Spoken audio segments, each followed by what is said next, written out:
Здравейте! Ще се приготвим една много бърза вечеря, която се състои от няколко картофа, една глава чесън и масло. Ако ви се хапва същото, пожелавам приятно гледане! Трябват ни картофки и една глава чесън. Слагаме картофките да се варят и чесън заедно с тях.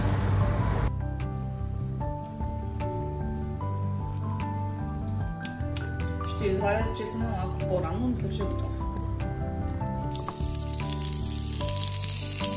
Сега печения чесън ще го намачкам и го слагаме при маслото.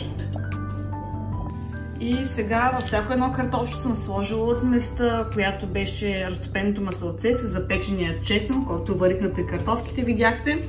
Отгоре съм сложила малко сол и черен пипер и влизаме да се допечем. И ето, извадила съм тавата преди малко и съм си сложила една порция от картофа.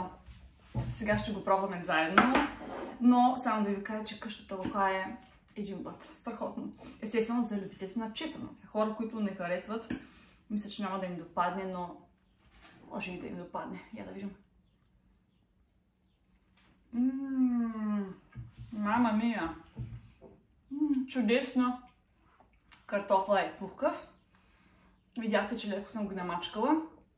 Разтопеното масло на тигана с сварения чесън е уникална комбинация. Много е вкусно, определено няма да изям само един. Отгоре съм сложила само сол и черен пипер, нищо друго, нямате нужда от нищо друго като подправка. Страхотно е, бързичко става, направете си го, няма да съжалявате. Благодаря ви, че гледате това видео. Ако ви харесват такива видеа, дайте ми един палец и се абонирайте за канала. И пожелавам една хубава и спокойна вечер от нас.